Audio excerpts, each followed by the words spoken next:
అది విని అదిమిన షోకులో ఉరి విడిచిన నెమలికి సవతిగా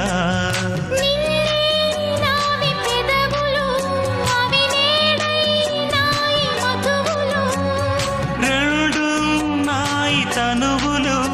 అవి రేపవ్వాలి మనువులు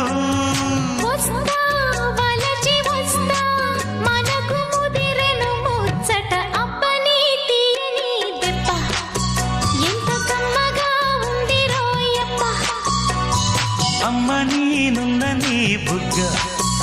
ఎంత లేతగా ఉన్నదే మొగ్గ పురుషుల్లో